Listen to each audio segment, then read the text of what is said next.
Coming to you live from my apartment, it's Rob Has a Podcast, and now here's the guy who's making this promise to you that there will be no Christie chewing noises in this podcast. I promise. I'm Rob Sisterino. Hello, everybody. Welcome back to our Sunday night recap here. Last Sunday in August, as we are here to talk about a competition-less episode of Big Brother. So a lot to get to here tonight. We've got a great guest here with us to talk about it all from many RHAP productions, including our recent Love Island RHAP, and you know her from Big Brother Canada 6. Please welcome the great Kirsten MacInnis. Kirsten, how are you? Hello, Rob. I'm so happy to be here. I mean, I know I volunteered to podcast. I just didn't think it would be this soon, but you said you wanted to come on. I thought you said it meant, there's only a couple weeks left in the season. Yeah, I know. It sucks this soon, Yeah. Well, all right. Well, you're here. Look, you're only that you're not the target here tonight. The man who has been with us, I think, every Sunday so far in this season, in addition to with you every day. Here's the great Taran Armstrong. Taran, how are you? I'm disgusted, Rob. Why? I'm disgusted. Why? Lack of.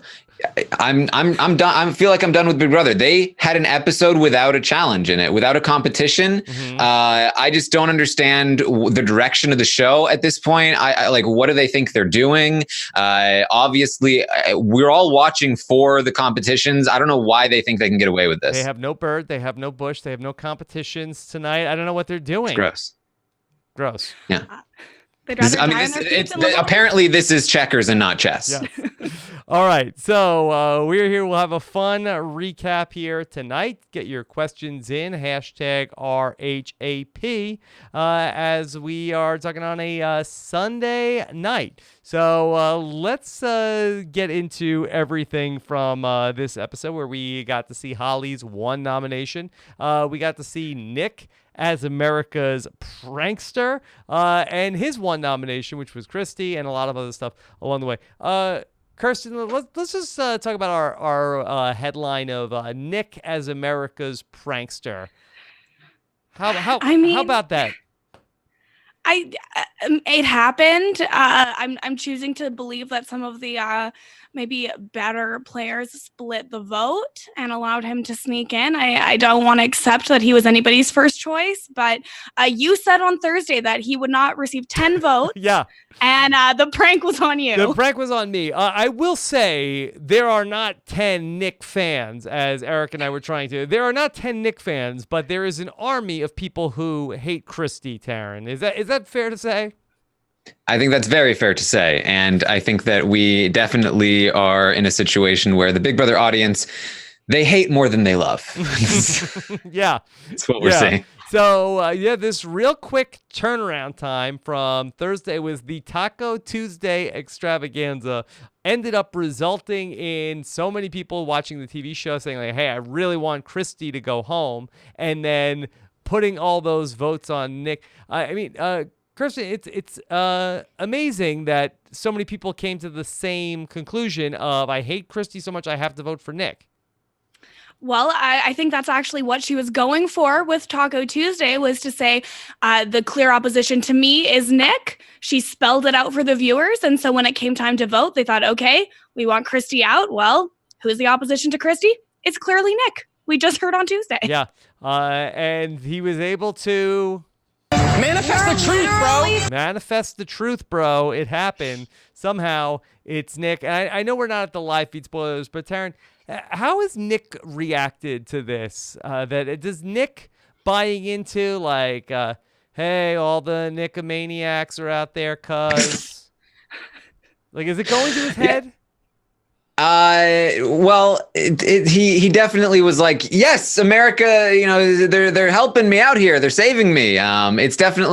It definitely makes him feel like he is vindicated from Taco Tuesday, that he was in the correct here and in the right of all of this all of this stuff. Okay, all right. So we'll circle back to Nick being the prankster, but this episode opened up on Christie. And Taran, you talked about this the other day about how that you were liking the fact that the Sunday night episodes that they were devoting to there being a lot of strategy from the evictions that we get to see from the Thursday night shows that didn't make the episode, but we see them on Sundays.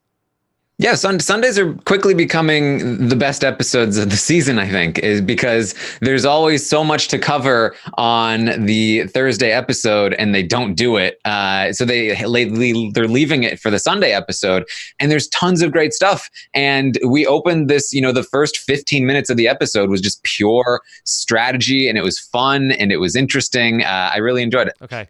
Kirsten, so we got to see Christie's hardcore campaigning from this week's episode. How impressed have you been with Christie, the Big Brother player? In general, I would say early season, I was very confused as to why she was so well liked, that things were kind of going her way. And then she kind of got lost, I think, a little bit in the middle. And then I was really impressed with the campaign to stay. But I think that it didn't do the justice to not show how bad Annalise was, because I do think that was also a huge part of it. Yeah. And I know that it can be kind of confusing to show someone who's already gone home on the Sunday show. Yeah. But I think that would have also really helped paint the picture. Whereas what they showed today made it seem like, okay, Christie is amazing. She is a brilliant strategist. She saved herself. She's a mastermind. She did this all by herself. Whereas that's not really the case. There was more to it than that. Okay. Let me just acknowledge what's going on here. That this is rare in the history of the podcast that we have a mid-show wardrobe change. That Taran was wearing a very nice shirt, but it had a very thin pinstripe, which I think that was just, it was not TV friendly. And so Taran very quickly ran off screen like Superman and now has on a different shirt. Now, broader stripe. Yes. Were you wearing this shirt under your other shirt, or do you have your closet of shirts very close by like Rob does? I take after Rob in all things. Oh, thank you, Taran. I really that's very nice to hear you say. Yeah, well, and in fairness, just to tell you where I get it from, that I don't know if either of you are familiar with Mr. Rogers, but that he taught me that you need to keep an army of what you wear on your show. You just keep a closet full of that right where you do the show, and then you come in and then have all of your different shirts for the show ready to go. Yeah. Yes. Really what was happening is that I was pranking all of the viewers of the YouTube version of this podcast, and the prank, it was over. So it's time to fix it. Yeah. All right. Taran, is Big Brother overselling Christie, the strategist? I don't think so. I mean, they didn't play this like it was the next coming of the funeral, which I think is the right way to go. It was good. Yeah. I mean, look, Christie can dance, but it's no dance funeral, and so I think that she definitely deserves credit. She hustled in that moment, and there are a lot of other factors that helped her stay alive that week. They did not show Sis's campaign, which was really terrible, and ultimately I think a big part of what sunk her in the game. And Jackson even said today on the feeds, he was like, the real reason, Holly, that I chose to keep Christie was that I was worried you would choose Sis over me. Mm-hmm. Which was like, okay. Because Holly, after Sis's campaign, had told Jackson that she had still an alliance with Sis and Christie and Tommy that excluded Jackson, and his reaction to that was like, oh, I knew about that, but he clearly hadn't known about that, and so that was probably a big part of it as well. But there is a lot to I think that there's a lot to credit for what Christie did. This wouldn't have happened if she hadn't been pushing and had given up like many people do, and so I think that she absolutely deserves the credit of being the primary driver here in the edit. Okay. Kirsten, let me ask you a question and tell me if this is a completely different situation, but way back when Cliff had the chance to do something against Christie's wishes and cut a deal with Christie, and he got dragged to high heaven over, that Christie's word is no good. Why would he took a couple of weeks of safety from Christie. Why would he do that? how come Jackson and Holly have avoided the same kind of scrutiny for making a deal with Christie that she's just going to go after Nick? So I think it's just that, like, the potential Cliff move where he makes a deal, goes back on it, nominates Christie, and eliminates the power completely. That's just such a, like, it's the sexy move, and everybody wanted to see it. Whereas, like, yes, they should not be trusting Christie in this scenario, and they just shouldn't. However, it's not that as exciting, and people really were not enjoying watching Sis, I don't think. So they're just happy to see her go. So the result made people a little bit happier. So I think that's why he's not getting the same level of vitriol as Cliff did. So it's just that we were happy to see Sis go home. I think so. I mean, I'm happy to see her go. Yeah. I died when they showed the like bok over her grayed out picture. That was when Christie was telling Sis how much she missed her. And there's so many clips from this episode that it's hard for me to find this, but I'm sorry, Sis. I love you. Every time they have done that, that's like warbled like effect this season, Taran, it's been gold.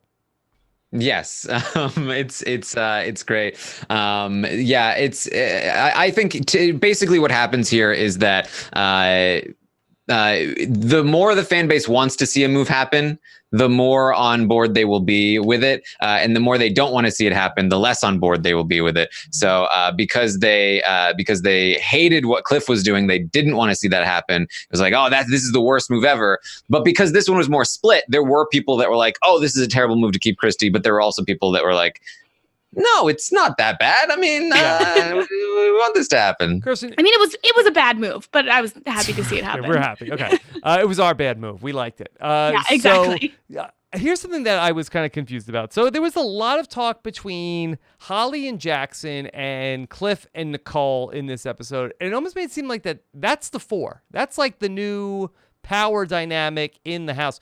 Kirsten, how real is that? The Jackson and Holly plus Cliff and Nicole as being like this four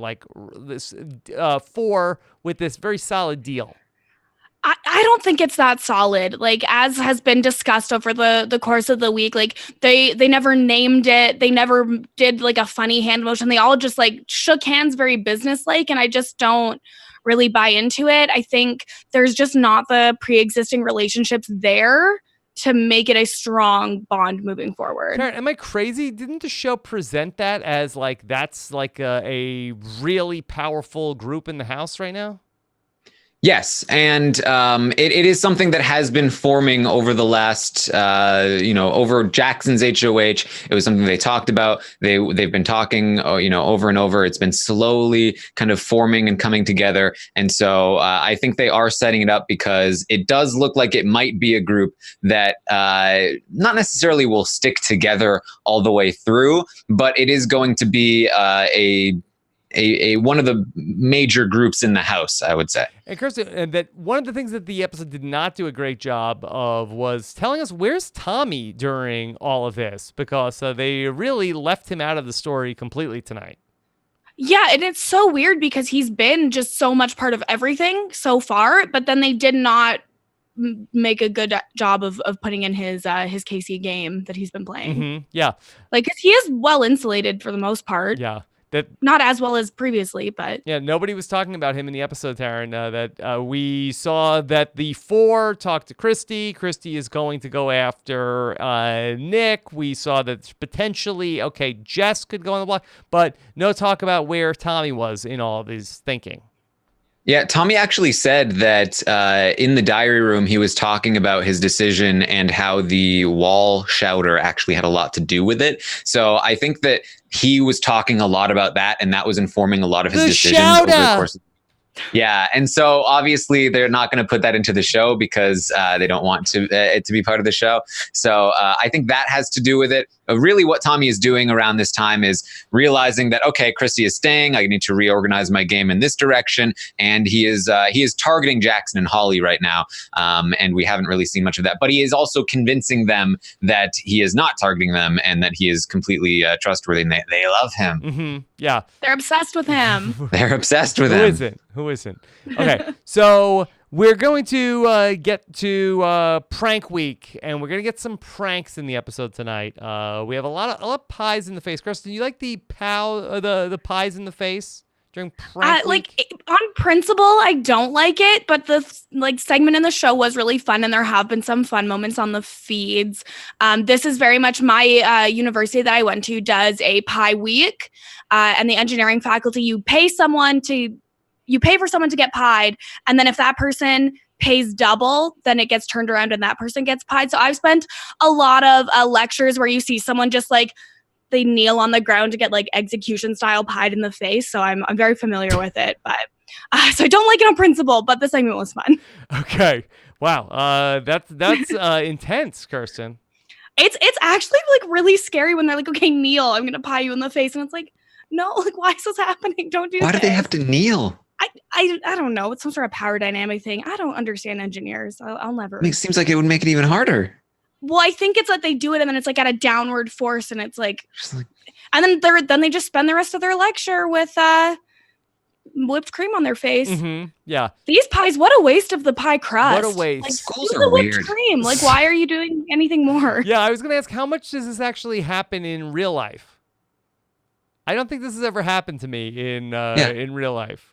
It's only weird insulated communities like Big Brother in school. Yeah, I But pied this sort someone of thing happens. I pied someone in high school too for a fundraiser. So Yeah, although my kids have the board game Pie Face, which involves like a cardboard cutout, and you got to stick your face in there, and then you don't know if it's coming or not, though, right? You don't know, and there's like a little timer that you like turn, and you might get it, and you might not, and then they were playing with the babysitter, and my younger son was like, "I can't look." It's very tense. Okay, but Big Brother loves the pies in the face here during prank week. The pie voice was also intense. Each of you go make a pie and smash your own face in slow motion. What's going on there, Kirsten? I wish I knew. I don't know. Yeah. I saw some people were saying, was this actually supposed to be some sort of a Gallagher impersonation? What a life you lead here in the Big Brother house. Maybe it is Gallagher with some technology to distort his voice just a little bit. I don't know. They're trying to scare Jackson. Yeah, I wasn't sure what they're going for here. It's kind of like a Bill Cosby voice. Each of you go make a pie and smash your own face in slow motion. This is the same voice they used for like the camp comeback stuff though too, right? Or am I crazy? I think that just Big Brother as a show has continually degenerated into like some sort of like, if you look at like the older days of Big Brother, any kind of announcer was like smooth voice, like, all right, now it's time for whatever. And then we would get to like, we got to the, who's ready for a takeover? And then we've gotten worse, and now it's just like, oh, hey, everybody, it's time to do the pies. Send it. Are you saying, is it Sam? Is it Sam? It's just gotten more and more ridiculous as time has gone on. It's like Taran's impressions; they get more and more out of hand. Yeah. But during the pie montage, I think we saw that Jess was not liking what was going on. I feel sticky. This is nasty. I mean, I don't think she's wrong. It doesn't look good. And then there's just whipped cream everywhere. The ants, they've won now. I don't think there's any way that you could go back. They've won this. They've won the summer. Nasty. Like there's whipped cream in the bedding. Like, yes, disgusting. Yes, and they had to go wake people up. And I think that was the one time we saw Tommy in this episode. Oh my Do we just leave? gosh. I did think it was fun when Jess like was holding the pie in front of Christie's face for so long, just being like, I love you, I'm sorry. And then just boom, like she could have just gently done it, but she used a lot of force for someone who was so apologetic. Yeah. Christie could have eaten the pie. This is for your own good. Yeah. Okay. All right. So pies in the face, and then we are going to find out about the one nomination for Holly, but not before she had told Christie that she wants her to come up on the block. And Taran, you touched on this on Live Feed Update. This was not great timing for Holly. Yeah, because if she had waited, she would have gotten away with this and never had to have told Christie that she would have put her on the block. And also, the way she approached it was very much not like, all right, time to cash in. You know, you said that you would go on the block, so I'm thinking, I'm hoping that you're going to live up to that end of the deal. That would have left Christie like, oh, no, of course. Of course I'll live up to that end of the deal. But instead it was like, so I was thinking maybe you... So soon? I think. Yeah. Wait a minute. And Christie sensed weakness. She can smell it, and so she pounced. She's like, "No, wait, what? Why? Why would we do that? So soon?" Yeah. It's no good. Yeah, no, it's just not how you show someone you want to work with them long term. Yeah.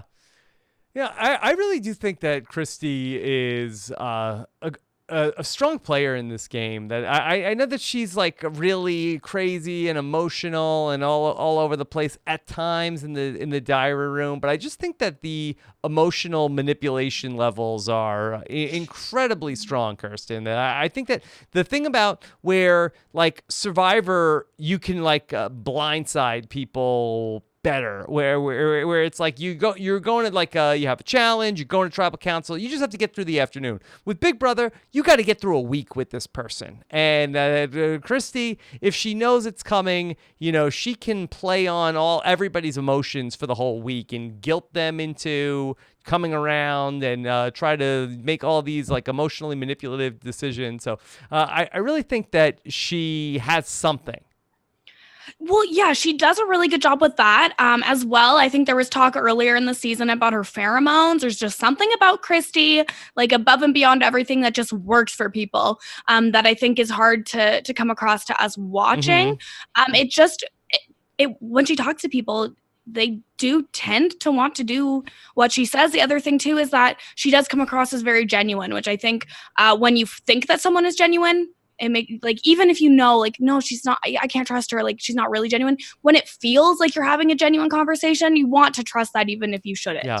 She genuinely had people like super, super remorseful. Like, oh my God, I just did the worst thing in the world because they played Baywatch. Like that's the level of emotional manipulation that Christie's working with here. Yeah. So Chris, maybe you're onto something with the pheromones, because for whatever reason, it's not working with America. America is not buying it. She is the most hated person in the house by at least the TV viewers.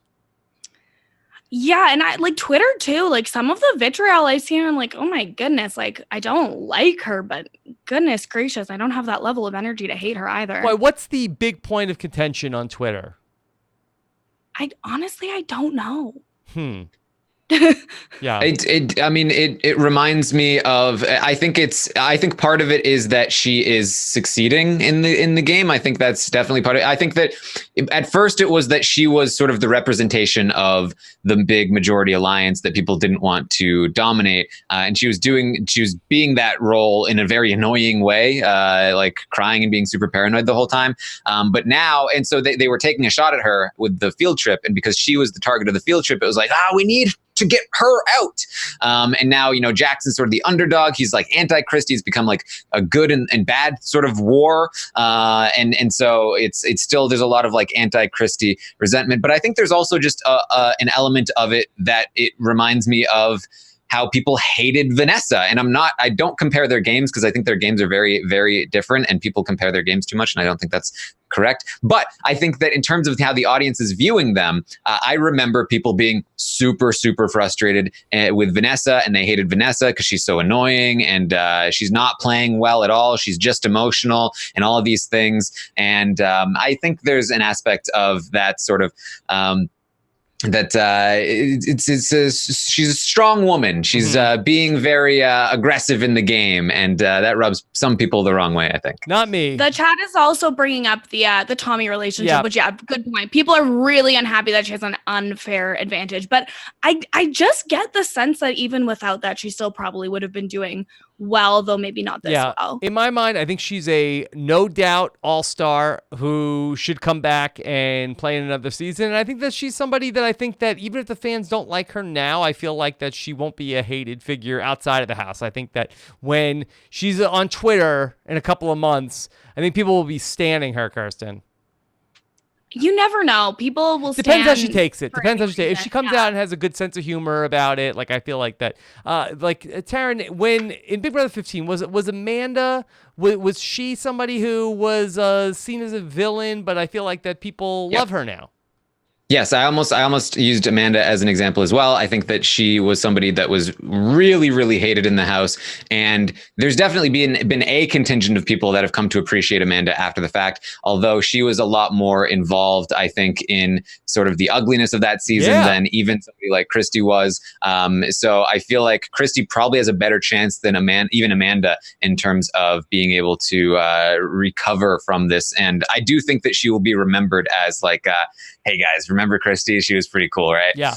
And I think a big part too is if she makes up with Kemi and they're good after the show, that will do a lot for her. If they are not good after the show, I think that will not bode well for her. Yeah, she needs a good publicist, and that could go either way in the Big Brother world. But if she has somebody like who's sort of like telling her like what she needs to do when she gets out of the house, that I think that I could definitely see a nice future for Christie. A year from now, I'm firmly on Kemi's side of things. Kemi is the one that I will follow Kemi wherever she wants to go. With this one.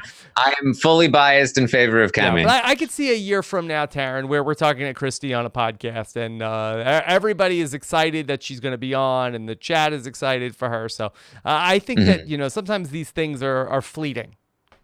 Yeah, I agree. I think so as well. I think that I'm already starting to see this sort of come around. I'm seeing Reddit threads of like, am I the only one that really actually likes Christie? And then like tons of upvotes to prove that no, you're not the only one. Yeah, I wouldn't say I'm not like a fan of hers in that I think she's like an amazing person, but I feel like that in terms of, do I want her on my TV screen or do I not want her on my TV screen or my computer screen? I want her there. I want that. She's added a lot. Yeah. Okay. Yeah, and that's why I wanted to see her in the game as opposed to Sis, who was not having. Yeah, you forget who she is on a regular basis. And with all due respect to Tommy, who's probably a better game player, Christie has done a lot more for the drama of the season. Mm-hmm. Okay. If anything, Christie saved us from Tommy. Yeah. And is this crazy to say? Did Tommy have a lot or anything to do with her being saved on Thursday night? Really not much at all, apart from the fact that, again, she knows she can rely on him. She can use him. They can separate from each other and be able to reunite super easily. Any like obvious advantage that him being in the game it gives her just passively was obviously there. But in terms of actively doing anything, no, he didn't have anything to do with the actual vote flip. He was perfectly fine with letting her go and keeping Nick around. And she had to be the one to tell him, actually, I think I have the votes. And he was like, oh, wait, really? Yeah, he was like, okay, she's gone. She's out of my game. Yeah. But just to go back to Christie and her reaction to learning that America may not like her, I thought this was very funny. Hope that America picked me as the prankster, but I know I'm not America's sweetheart. I could literally cry every time I think about that. And I know this isn't a time to cry. Hold on. Yeah, Kirsten, there was like this cognitive dissonance of like I know I'm probably not America's favorite because I cry all the time, and it makes me so sad that it makes me want to cry. Well, but you know what? I get it. Like, the idea that your country doesn't like you is very difficult to overcome. I have personal experience with that. And thankfully it's just that nobody cares in my situation. So I was able to get through that. But like, she's known for a little while now that she's not a favorite, but she's still under the microscope, and like dealing with that cannot be easy. I truly do feel for that aspect. Yeah. Yeah, you might say that every time Christie looks at America, she does not see home. What? Every time, no. Okay, so there's some talk between Nick and Holly about what's gonna happen here, and Nick has a very convoluted plan for Holly. He knows that he's Holly's target, but he is pitching here to Holly about how, hey, if you don't put me on the block and Jackson ends up on the block, I will use the veto and take Jackson down off the block if you keep me off the block, Taran. How about that for an offer? You know, at least he's making some kind of offer, because this is before he knows that he has the power, and you know, it's something. He's trying to be. I'm an asset for you if I'm off the block, but there's nothing after he wins the power. So you know, at least it was something. Yeah. You tried. Was this the best try, though? No. Look, I'm very much on record. Once he wins that power, he should be storming up to the HOH room and being like, "Hey, Holly, I guess what I just found out, something about me being in the diary room, and maybe there was a card in there. I'm not sure. And so maybe I have the power to put somebody on the block. I mean, I don't want to say for sure one way or another, but maybe I have that power. And you know, there's Jackson here. I really don't want to see Jackson touch the block. I don't know about you. You probably don't want to see Jackson touch the block. I don't want to touch the block either. I mean, it would be really great if we could maybe work something out, you know, kind of figure out a way to make sure that Jackson doesn't touch that block. You know, maybe something along those lines. You know, that's probably how Nick would do it, but he would obviously be better if he was a little more subtle about it. But some kind of deal, make some kind of deal. You have the power to put somebody on the block. Jackson is available to be nominated. Talk to them and try to avoid being put on the block. He knew he was going on the block and he accepted it and was just like, well, I guess I can only just put up Christie then, which was her original plan. Yep. Yeah. Kirsten, did he think that he had a shot to be America's prankster? I don't know. I was like, this is when I was like not fully back into it from being out of town, but like I don't know. Like I don't think he really thought that it would be him. They always think it's going to be them. Yeah, fair enough. They do. But I also just feel like, regardless of whether he thought that he would have the power or not, like he needed to try and make something firm that he could actually rely on, because Nick and Christie just pitching against each other doesn't work anymore once they're up on the block together and if one of them goes home. Like you need to have something else for moving forward, and he just never brought that up. So Nick, after he went to the diary room, he came out, and then he had a very awkward conversation with Nicole. But I guess that saying that Nick had an awkward conversation with somebody is a little bit redundant, right, Taran? Very much so. Yeah. In every aspect. Yeah, and so he says to Nicole that he ends up talking about how he is convinced he's going up on the block, and also that Christie is going up on the block, and that he is not the prankster, but he just knows that that's how it's going to go, and he swears to God he didn't get an envelope. Yeah, my favorite part about this whole situation was that right before this segment, they had the Christie chewing segment. And in that segment, it was the most alive I have ever seen Nick in the diary room. He was like, oh man, the way she chews is just so ridiculous. Oh my God. And then he went into the diary room and he found out that he was America's prankster. And he was like, oh my God, you have no idea how much this means to me. I'm literally about to start crying right now. I'm just so happy. I mean, at least he did a happy dance. Yeah, he did do the happy dance, but apart from that, like he showed some emotion there. Yeah. So that's America's prankster. Yeah. He's pranking Nicole. He's pranking Nicole. Oh. Yeah. It's not me, but I know who it's gonna be, but it's not me. Yeah. No, it was just a mistake. I mean, that seemed a little over the top, Kirsten, to go right into, I swear to God, I didn't get an envelope in there.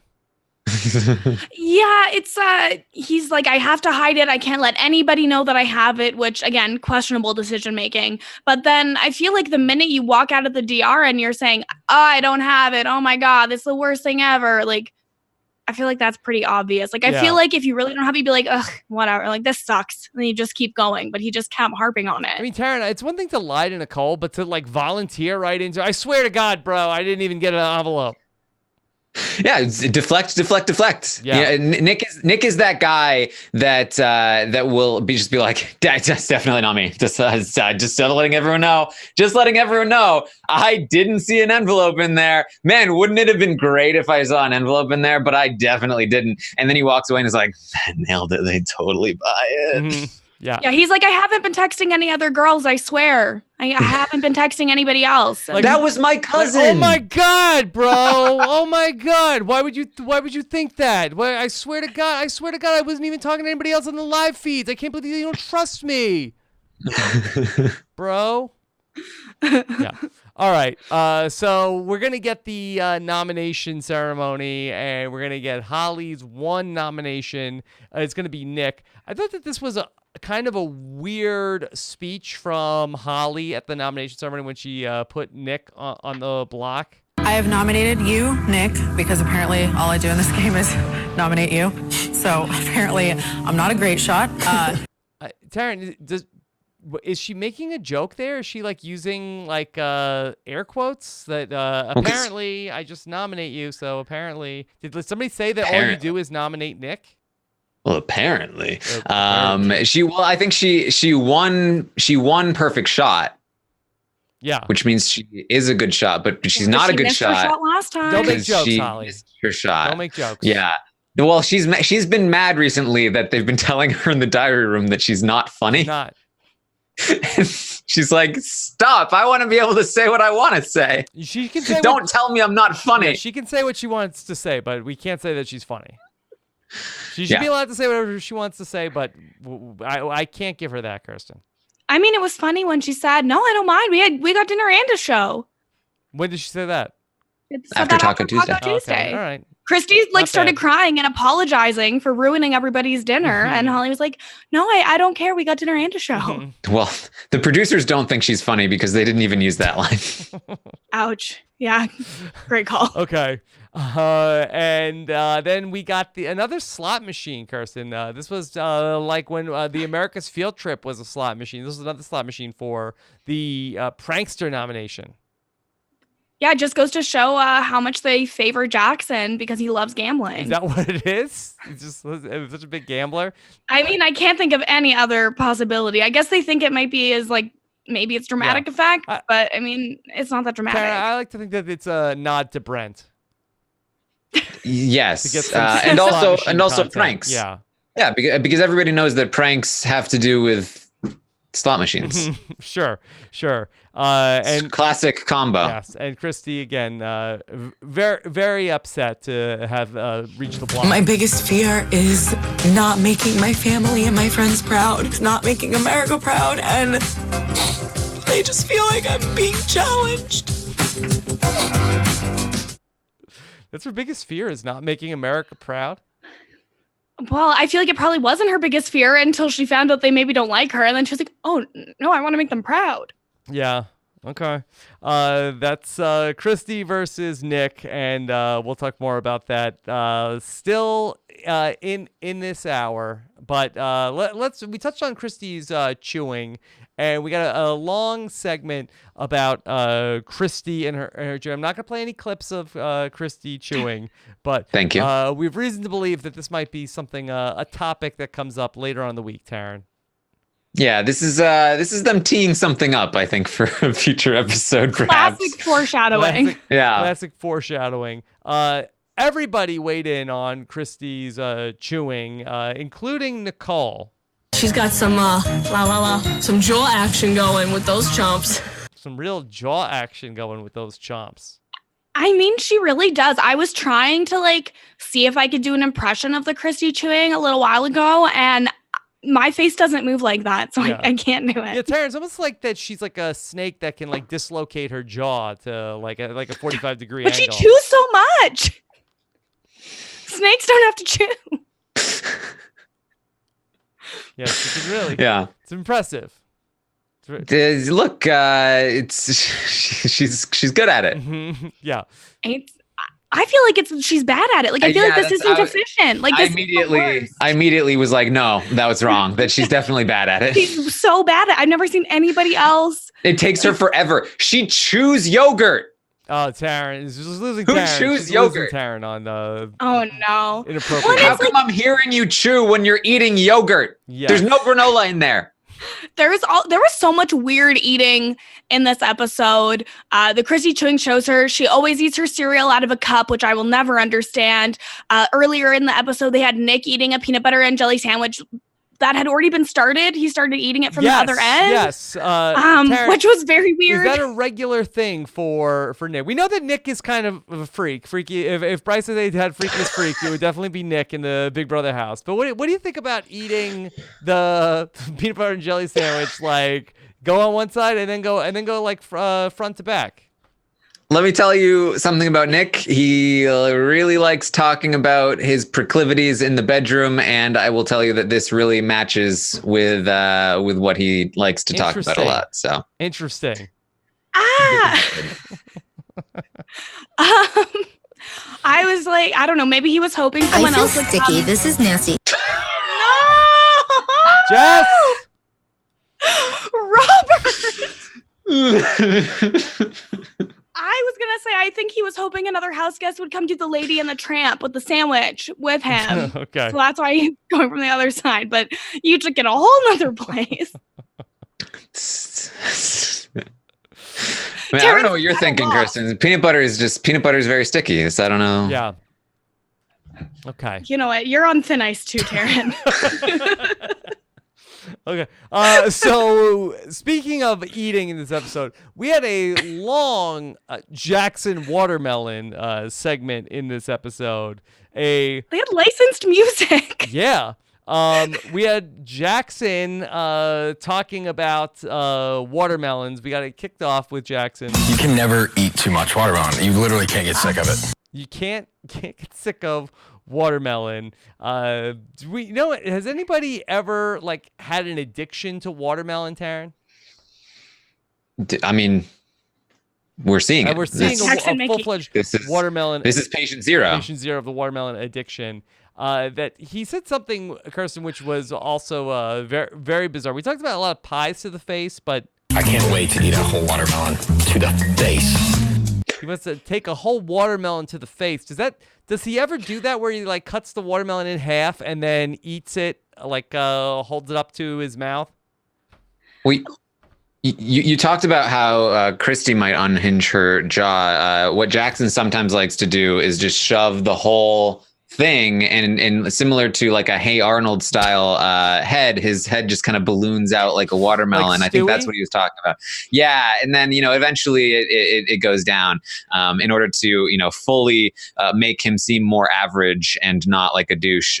So that's really the strategy that he goes for, I think. Okay. It's also just really wild because I feel like we see Jackson eating a lot and we see him eating watermelon a lot, but I don't think I've ever seen him chew the watermelon. Like it's like it dissolves in his mouth. So juicy. He's a perfect watermelon eating machine. Like I don't understand it. Like, do you like watermelon, either of you? I actually had to cut one for my kids today. Did you peel it like Jackson does? It was prank week over here because Nicole bought a watermelon and then I cut it up and I cut into it and it was bright yellow on the inside. I said, "What is this? What is this?" You clearly needed Jackson there to tell you whether it was ripe or not. My kids were like, Dad, what happened? I don't know. It's prank week. I don't know what this is. I didn't even know that was a thing. This is the first time ever hearing of it, but I also hate watermelon. Mm-hmm. So yeah, no, it's not. I don't understand why anyone would put in that level of work to prepare a food that tastes like nothing. Yeah, I don't recommend it. Yeah, the yellow watermelon was not. It was great. It looked the same on the outside, but it was completely like like this color on the inside, like bright yellow. It's crazy. You gotta learn to tell if it's nice and tight on the inside instead of mushy. Yes, that like Jackson is able to tell. Like it's solid, but you can hear that it's tight on the inside. You don't want mushy. Well, since Love Island's over, they got some of the music budget.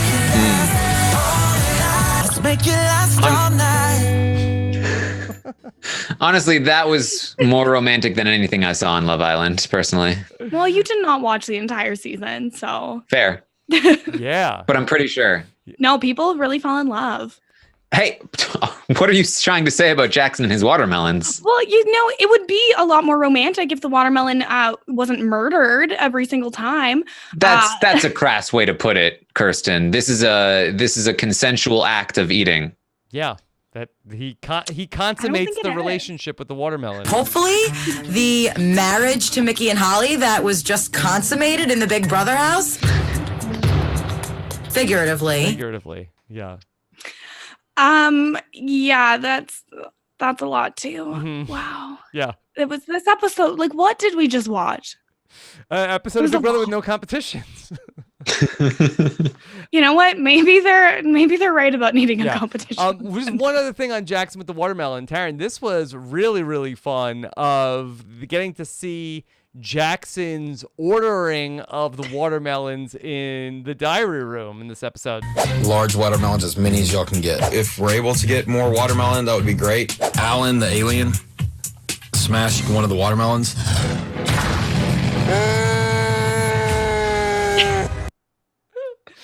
That was my favorite. Yeah, it was nice to finally get Jackson's reaction to that.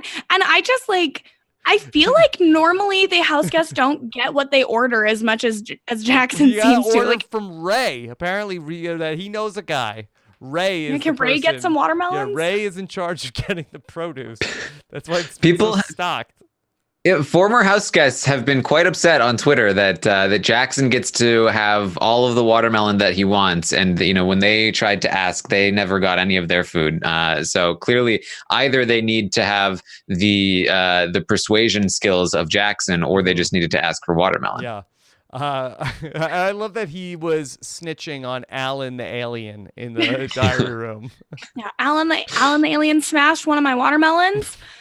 I think that as part of Prank Week, they should bring in Gallagher to really just mess with Jackson. I mean, it's so perfect. I mean, you have this guy's phone number, whose number one thing is he smashes all the watermelons. It would be so great.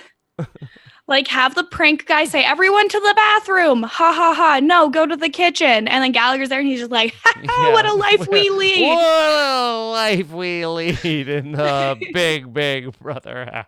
What a life you lead here in the Big Brother house. It would be particularly great because Jackson would be genuinely upset too. He would be laughing along at first, but then afterward he'd be like, "Well, we're replacing the water." He might kill Gallagher. He'd go into the diary room and he'd be like, "Gallagher smashed every single watermelon. Can Ray please get some more?" Really big. I don't know who let this guy in. Yeah. Security. Okay. Let me see if there's anything else that we have from this episode. Oh, there was a weird moment where there was Jackson slid in his socks. Did you catch this moment in the episode? It was romantic. It's Tom Cruise. Yeah. Okay, I wasn't sure if anybody under the age of 40 was gonna get that. That they did a risky business joke here in the episode. Yeah. Okay, it was they went a long way to get it. It wasn't a lot of payoff there, but there it was. It's all part of the image rehabilitation for Jackson. It's he's Tom Cruise. He's got this funny watermelon thing. We're gonna see some pie action. It's all they know the formula. They already perfected it on Beast Mode. Okay. All right. This was also Tommy this was also Jackson talking about Christie. Honestly, this is beautiful. She has no burden. She has no bust. She has nothing left. Taran, have you talked about this? Where does this expression come from? Like, I know a bird in the hand is worth two in the bush, but she has no bird. She has no bush. She still has hands, though. This was the major exclusion from the initial Jacksonism segment. It's my favorite of his because he says it all the time. I have no bird. I have no bush. I have no bird. I have no bush. Oh, wait, do we have two Final Fours? Oh, now we have too many birds. Too many bushes. It's really all just if you either have no birds, no bush, or you have too many birds, too many bushes. But there's no in between. There's no two birds, one bush. There's no two two bushes, one bird. It's all about the no birds, no bush. I just thought it was one bird, one hand, two birds, one bush. I thought those were the only options, but apparently there's so much more to it. Yeah, I don't know. Again, so many questions for Jackson for after the season to take us through. All right, let's take some questions from the listeners, the people who are watching us live here, who've sent some questions in on Twitter. And then we'll talk about the live feeds and talk about what's going on with the Veto and the Zingbot this weekend. Here is Mr. Robot Taran. What was Nick's optimal move? Putting Jackson on the block. Taran, that's what Nick should have done, correct? What Nick should have done was talk to Holly. Yeah. Make a deal. Yeah. Okay. He was allowed to. He just decided not to. All right. Then let's go to the worst David. Can you capture the enthusiasm of prankster Nick in the DR with an impression? Let's go. Yo. Let's go. I'm the prankster. So thank you, America, for giving me that power, cuz. I'm so grateful for what America's done for me. This is the happiest I have ever been in my entire life right now. I'm so pumped. Woo! Yeah, it's happening. This is so great. Yeah. Oh my goodness. Yeah. You know what got me really worked up? I was thinking about it over the weekend. I'm like, Sam should have still been in the house. Like, Nick should have gone home that week. Send it. Like, we would have had Sam. With Sam, not Nick. Yeah. Imagine Sam getting the America's Prankster.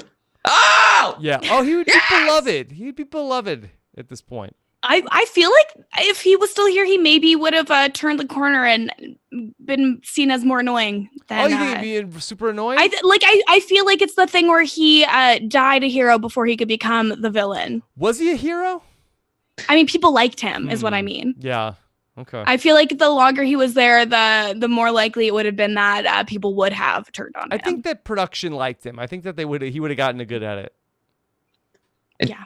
If he had stayed an underdog, yeah, he would have been fine. Yeah. It's really odd. Okay. Yeah. All right. This is from Amanda, who says, is it really pranking if they see it coming and can plan their moves around it? What am I missing here? It doesn't matter because they didn't plan their moves around it. So yeah, I mean, it's the classic prank of, hey, Rob, I'm gonna not be on the podcast. I'm gonna not show up for the podcast on Wednesday. Pranked you. Oh, what a bind you're gonna be in. Only 6 days to plan, or I don't know, 4 days. Yeah. Only 6 days till Wednesday, everybody. You're really throwing me off because I don't even think you were on the schedule. This is a prank and a half. Double pranked. Yeah. Okay. Oh my goodness. So just to talk about this, because I've been really fascinated with this idea of, could this week be no elimination? That is there any chance that this is a possibility of that the ultimate prank is on us this week, that there ends up being some sort of like prank voice, we got you, no eviction Thursday night? It makes sense with the football schedule this week. And then the Big Brother will not be seen in a ton of markets on Thursday night also.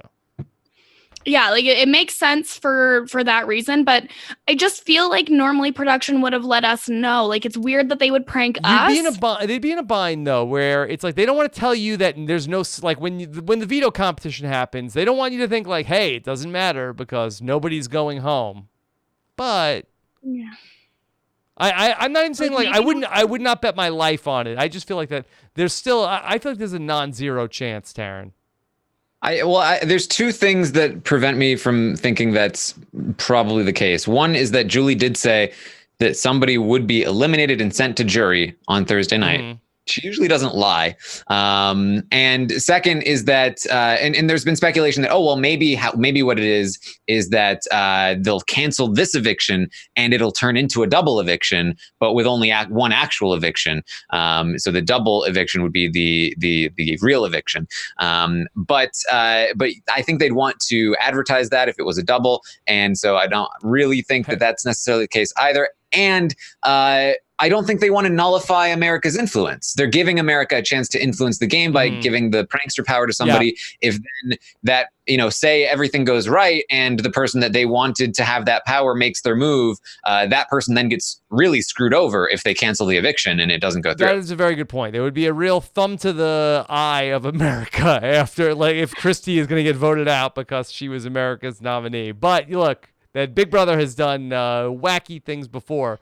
The chat is bringing up the time that they pranked us all with Anthony Scaramucci. He wasn't a real house guest, Kirsten. Yeah, he was fake all along. That also, too, though, with America voted for someone to give the nomination, not for who actually would be nominated, which does make me think it's more possible that they cancel the eviction. I think that since they didn't really give America that much power, it wouldn't make people that upset if it doesn't pan out. Whereas, like, if they were like, you guys are naming the second nominee, and then they took it away, I feel like that would be way worse. Yeah. But in my view, it's like America's giving this power theoretically to their favorite player. So if they gave this to, let's say Nicole or whatever, and then Nicole makes her move against Tommy and she puts Tommy on the block and Tommy's about to go home and then they cancel the eviction and then Tommy wins HOH. It's like, well, she just screwed herself for no reason, all because of this America's twist. And, now we're screwing over the fan favorite that doesn't seem like the right move. But they don't usually operate logically anyway. So. Yeah, don't assign logic to this. Hey, we need a double eviction. Remember that time they pranked us with Battle of the Block? That was a funny one. Hey, it's a fan favorite, Taran. So exactly. I just want to say that, hey, don't drag me if it doesn't happen, but give me credit if it does happen.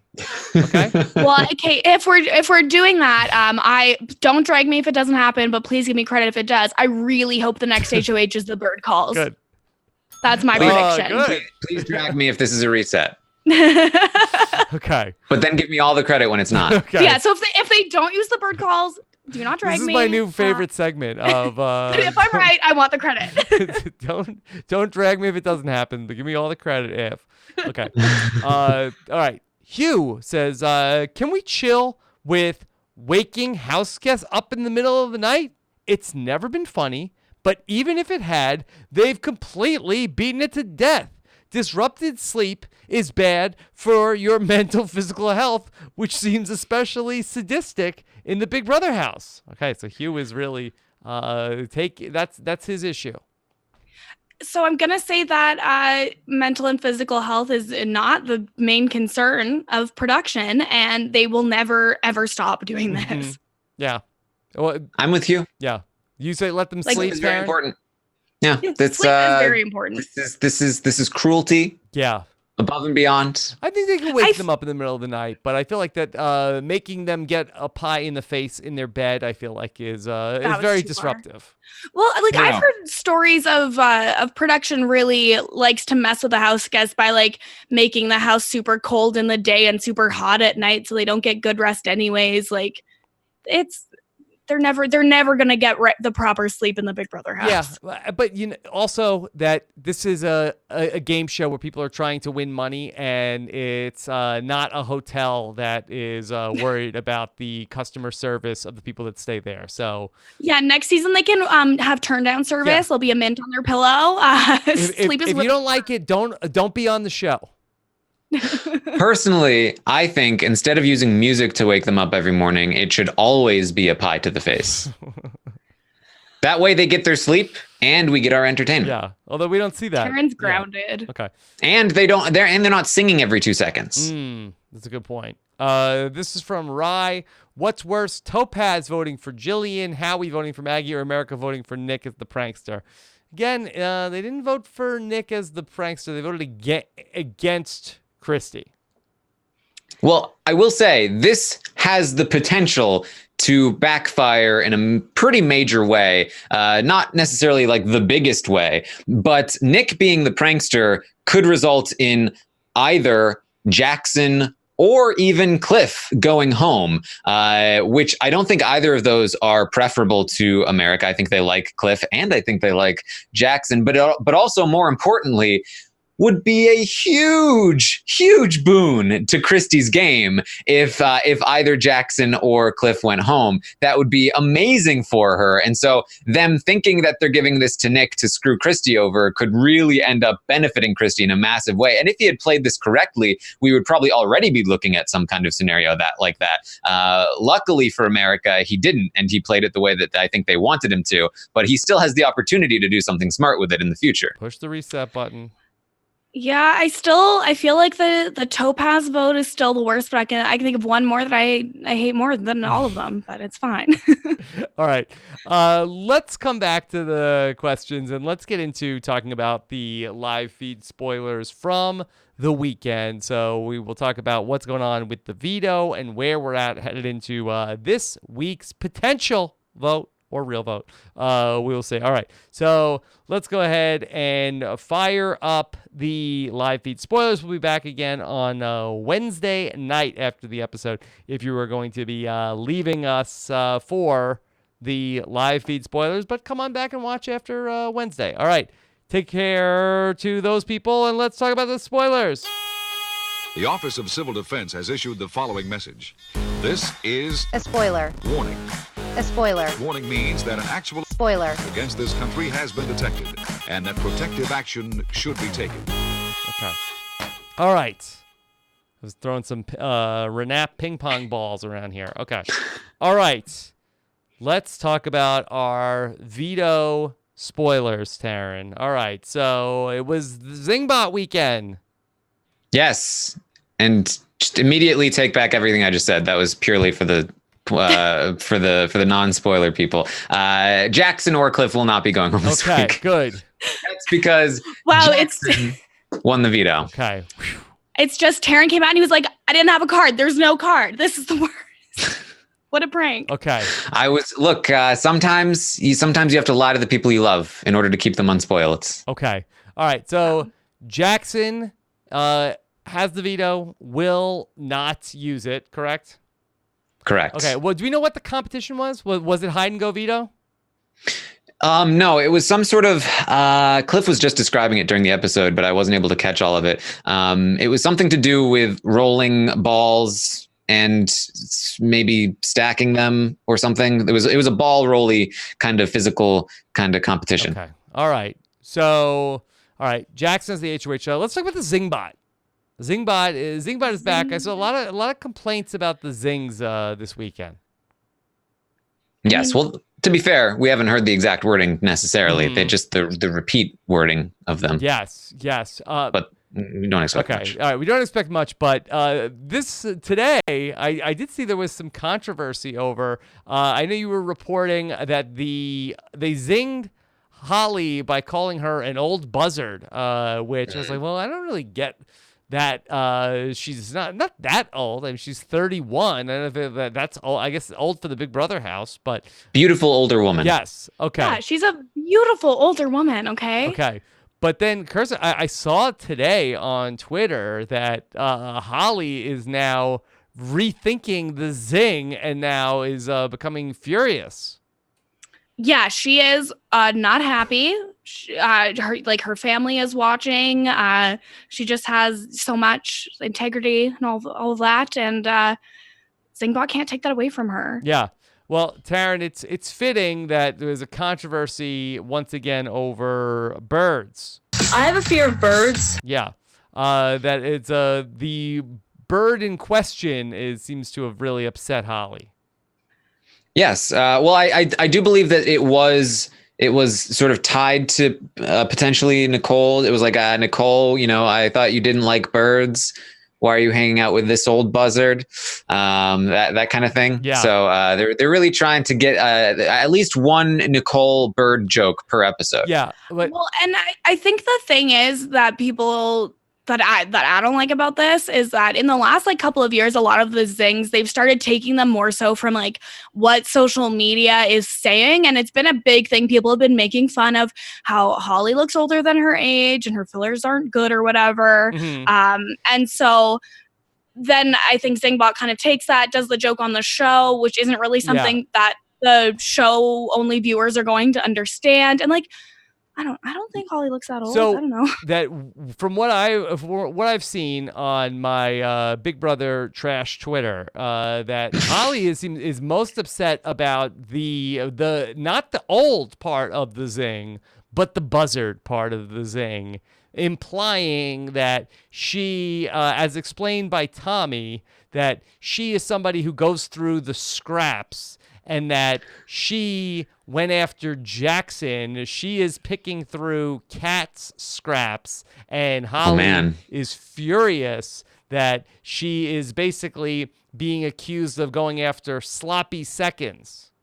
Yeah, she, I think, has made it a much smarter joke than it was originally intended. She really unearthed the subtlety of the Zingbot here. Yes, she's very mad about this.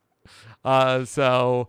I mean, if she's going to be mad at being called out for it, I mean, she did it. So, like, people are going to talk about it. Yes, so she is not happy with production over that. I guess over a number of different issues, not being fun. Her and Jackson... her and Jackson have been really, really image conscious in the last month-ish. And so she's really been trying to portray the right kind of image for herself. Ever since they broke away from the 6 shooters, she's been like, I mean, I was never actually with them. I wasn't bullying anybody or being mean. That was not me being myself. Now I'm being myself. And so they're really trying to like portray themselves a certain way. And she's concerned about the Kat thing. She's concerned about the fact that she voted Kat out. She's also concerned that she is being portrayed as boring. She said that she said what I feel like maybe I'm being portrayed as the Angela. And Tommy was like, "What? Angela? I loved Angela." She was like, "Yeah, but did she do anything?" I feel like we're between a rock and a hard place. There's nothing that you can say right now. We don't like that. Holly needs to put respect on Angela's name here. Yeah, come on, knock it off. But she's fine. She's fine. I don't dislike Holly. There's nothing to dislike. I think that's her problem. I'm calling her boring. She's the Taran's plain yogurt of Big Brother casting. Hey, now. Fine. Taran loves plain yogurt. Oh, that's so weird. Yogurt's disgusting. Uh-oh. Wow. I didn't realize I came on this podcast to be attacked. Hey, the less that I eat, the more yogurt there is for you. It's fine. Yeah. Is there watermelon yogurt, Taran? I mean, there should be. No, there absolutely should not be. That's disgusting. I just almost puked everywhere. But I'm disgusting. Miss Puke everywhere. Yeah. Okay. I didn't. Taran, can we talk about the vote heading into Thursday? So with Nick and Christie remaining on the block heading towards Thursday, is the House going to vote out Nick?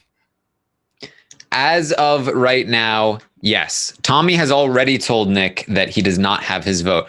Oh man, this is awkward, but I already made a promise before the veto. Oh man, Nick, I wish you had told me that you were the prankster because I made this promise to keep myself safe. I didn't know who the prankster was. Oh, what a miscommunication. This should be a sitcom episode. Oh boy, what can we do now? I've already promised my vote, so I guess I can't vote to keep you, Nick. I'm sorry. Mm-hmm. Yeah. I was waiting for Rob to jump in there. What a conundrum. What a pickle. Oh no. Okay, so who's voting where, Taran, as of now? Tommy's voting to evict Nick. Jackson is voting to evict Nick. Nick has made a pitch to Jackson and Holly. It's basically identical to the one that Christie pitched them. And they're very much like, we just got this pitch. Why would we do it twice in a row? Mm-hmm. And so they do not want Nick to stay. So Jackson is a vote against Nick. Jess is obviously a vote against Nick. She said to Nicole something along the lines of, I mean, they're basically the same, Nick and Christie, but Nick's a guy and he's Nick. So guys are gross. yeah. Mm-hmm. So that's 3. Then you also have Cliff, who would like to see Nick go because that gives him full control, or at least full loyalty of Nicole. And he wants all of them to go at some point. So he wants to go side with Jackson and Holly in this sort of vote. So he is with them, and then also Nicole. Reluctantly, she wants Nick to stay, but she has no support whatsoever. And no so Bush, no support. No bird, no bush, no Nick. It's not looking good for Nicole trying to keep Nick. So she will reluctantly vote him out as of right now. Her and Cliff have made a Final Four, an official Final Four together. Cliff shook on it.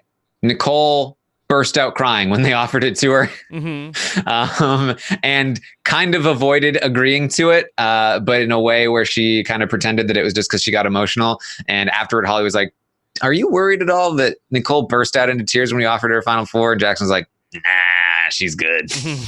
She's just so pure. She's just a little angel. Yeah. Yeah. She doesn't want to accept it. Okay, so if this is for real, you have that group of 4, and then on the other side of the house would be Christie and Tommy and Jess. Yes. And obviously, I think the idea would be get out, Tommy, Christie, and then hopefully in the crossfire, somebody like Holly or Jackson, takes a hit. And now all of a sudden you're in a Final Four, probably with something like Cliff, Nicole, Jess, and Holly or Jackson or something along those lines. That would probably be their ideal situation from this point forward. Obviously, Nicole's ideal situation is save Nick and have Nick in that 4th spot, but Cliff doesn't want that to happen. It's been a wild ride this season. It has. It's very, very fluid. Yeah. I mean, from where we were like the first month of the season where nothing's ever going to change, death, taxes in the 6, to now where the game is, so wide open. It's been, very much like a Big Brother 18 where that Jess HOH was like when Natalie Negrotti came for Paulie Calafiore, and then the second half was crazy.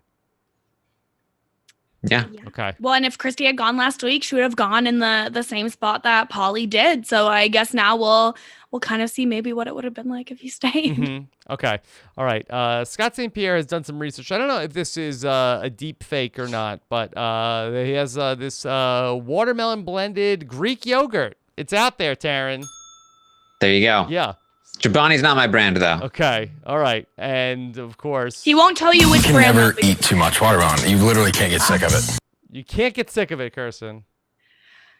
Well, you can't get sick of it if you never eat it. So you say Taran will not tell people what He won't tell people the brand unless they pay us for the podcast. It's not sponsored. Yeah, Kirsten is my manager. That's okay. Blast from the past. All right. There you go. All right. So then let's see. We have a couple other questions. This is from, you want to pronounce this name, Kirsten? I don't have my glasses on. I'm not close enough to the screen. Lou Who. In your opinion, does an emotional player such as Christie have a better chance at winning, even though it's a dangerous game strategy? I'm thinking of Josh, who threw a lot of hissy fits, yet won his season.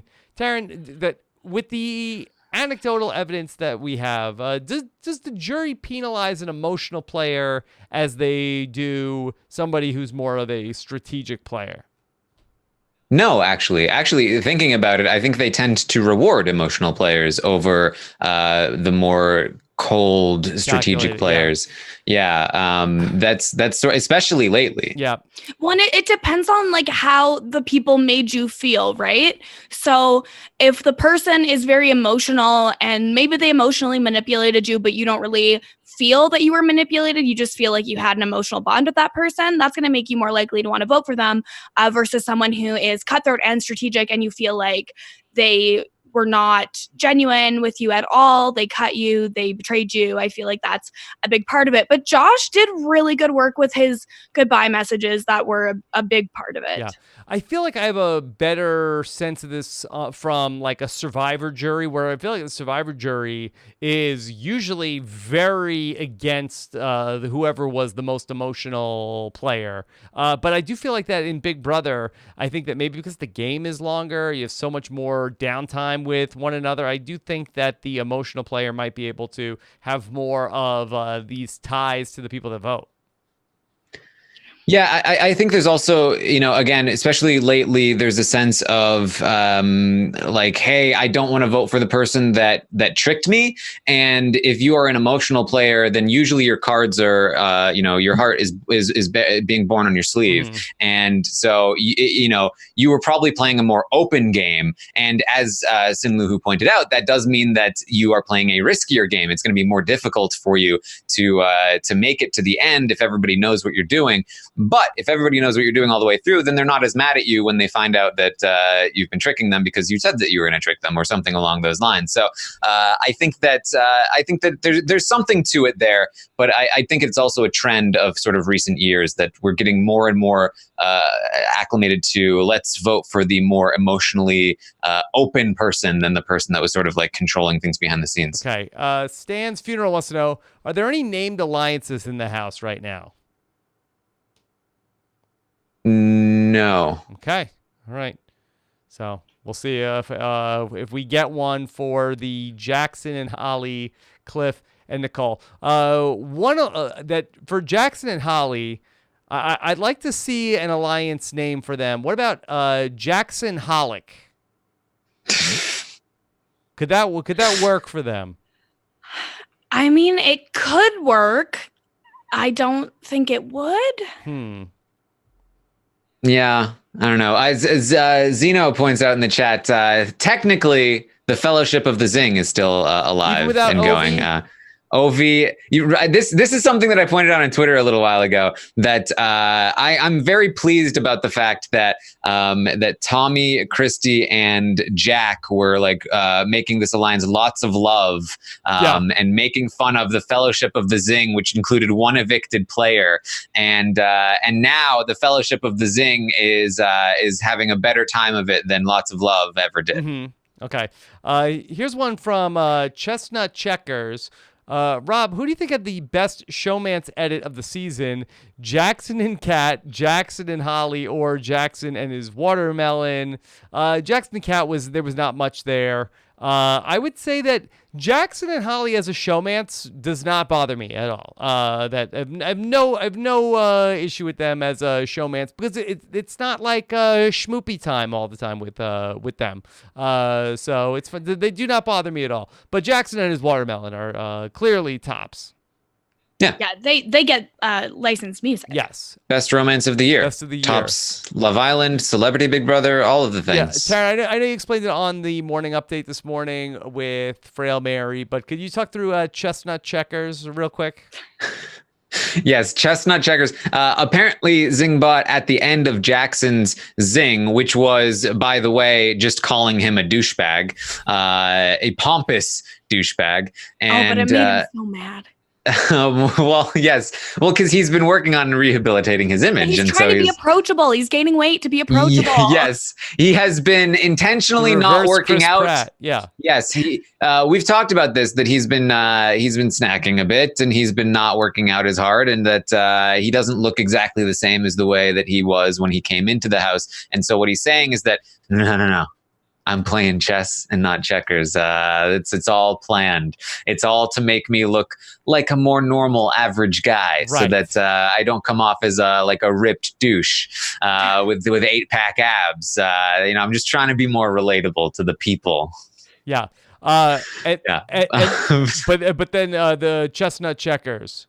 Yes. So Zingbot at the end of his zing said, "Chestnut Checkers zing," and Holly thought that Zingbot said chestnut checkers, and she said, "So what was that chestnut checkers thing?" And Jackson said, "Well, I mean, how it works is that this game is chess and not checkers. And she, he says this game is chess, not checkers. And she's like, okay, I guess I just don't get it. I don't know why they said. And Jackson was like, yeah, I mean, I hope that they're not making that into a thing on the show, making me look like an asshole or anything like that. But I mean, come on, it's chess and not checkers.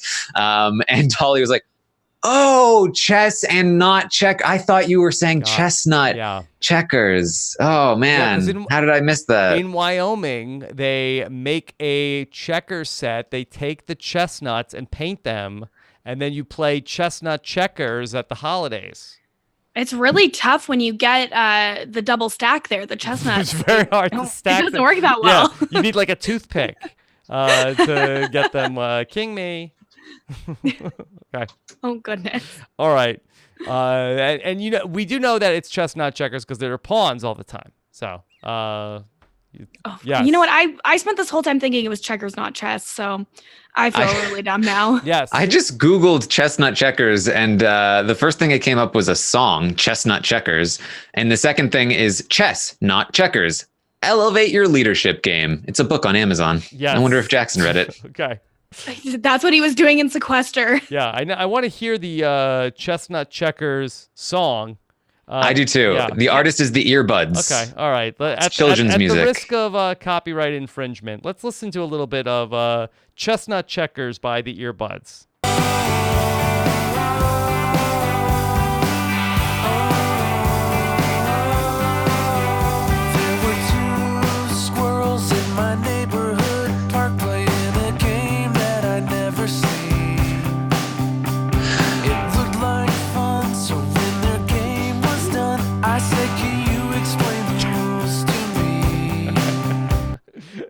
It looked like it was going to be like a kid's song based on the artwork. Right? 116 views for Chestnut Checkers. I give it 0 earbuds. You know what? That was genuinely a lot better than I expected. Yeah. You were rocking out. Yeah. For anyone not watching the video, Taran was dancing more aggressively to that than to the spoiler song. Taran was into it. 0 star! Okay. All right. Now Scott St. Pierre is just going to these yogurt sites. Wonderful watermelon sorbet.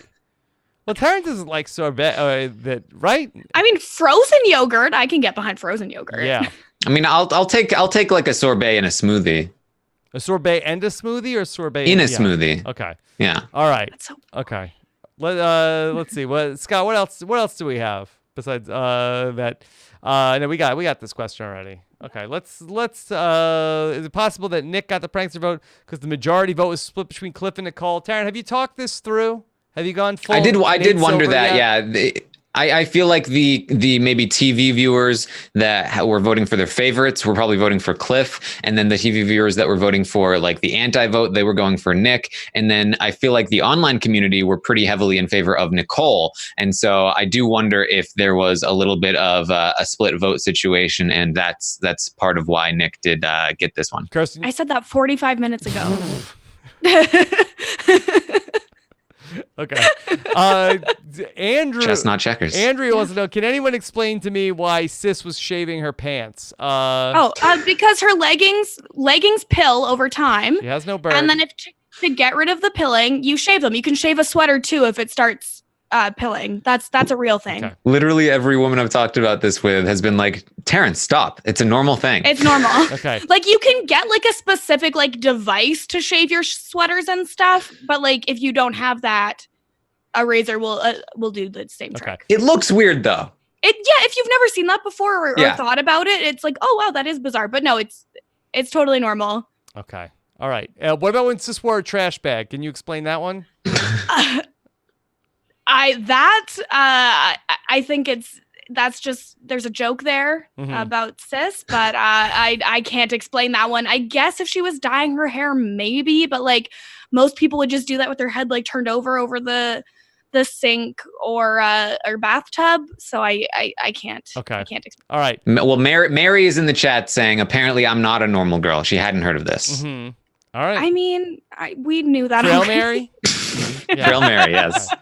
All right, there you go. All right, let's talk about what's coming up here on the RHAP networks. Are You the One? Season 8, Episode 10. Go ahead and check out what's been going on with Adam and Aman over on the Are You the One wrap up. And then Survivor South Africa is still going.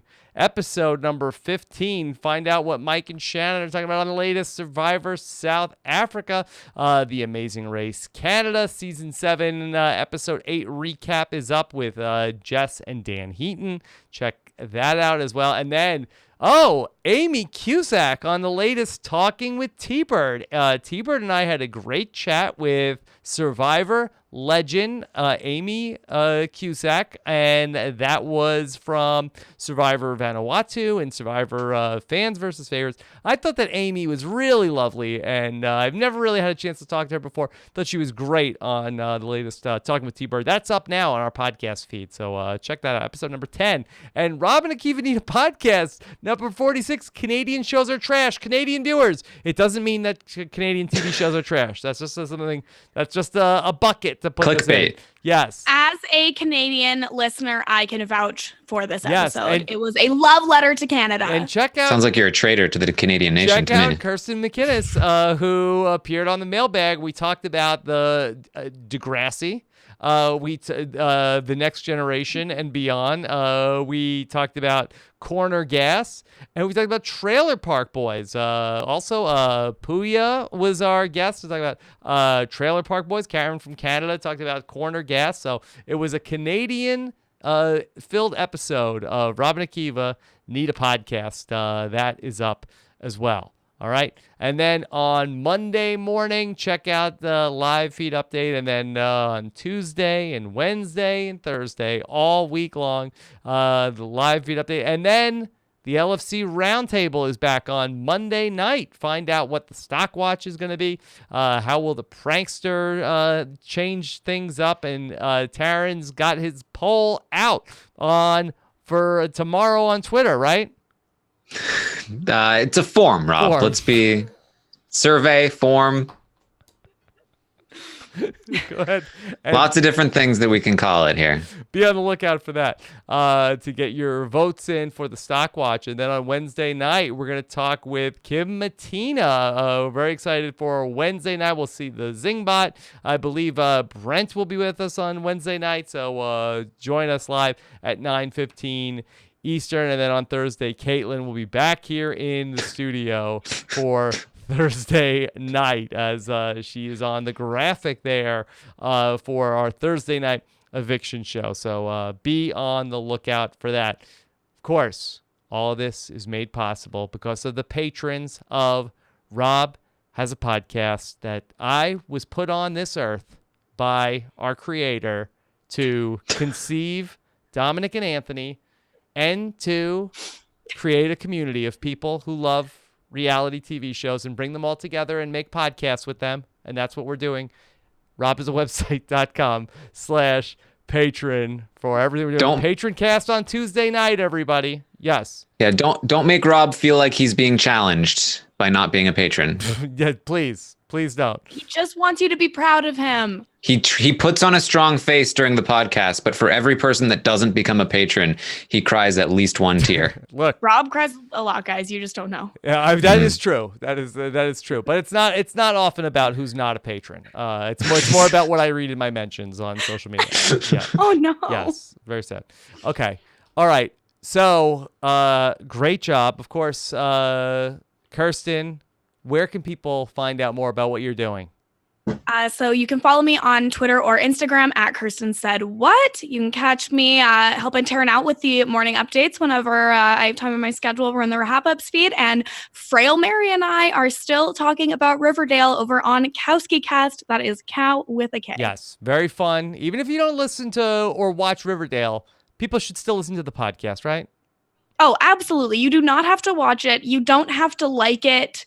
The podcast is really, really fun without any actual Riverdale content needed. Okay, not necessary.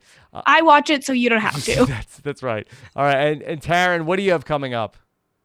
Well, something that you should watch is that the American Ninja Warrior finals are coming up. Yes. They'll be in Vegas. It's 4 episodes. You can start right here. You don't have to have watched the rest of the season. This is the prime material, and we're hearing that it's going to be a big one. So you're going to want to tune in and listen to Lita and myself covering the show on the American Ninja Warrior RHAP podcast. Can I ask a question that is about American Ninja Warrior? Do spoilers get out on American Ninja Warrior? Like, does it leak of like who the winners are? It's like many of these reality shows that are taped ahead of time. There are spoilers that can get out there, but usually you don't find out about them until the show itself tells you. Okay. So, all right. There's no like one guy like reality Steve of American Ninja Warrior spoilers. Yeah, no. This time it's more like the host of the show and the advertisements. Yeah. Kirsten, do you watch Bachelor in Paradise? I have been watching. I watch specifically so I can listen to Amy and Haley, but this year is very interesting. So I'm glad I'm keeping up. Yes. Okay. I was on the Bachelor in Paradise RHAP up this past week, but I got to tune in tomorrow night to see what's going on with John Paul Jones. You got to see how they're going to change the rules. Got to see what's going on. Also, if you're following the Australian Survivor I was on with Shannon Gates last week, I got to catch up on 3 episodes this weekend, Taran, of Australian Survivor.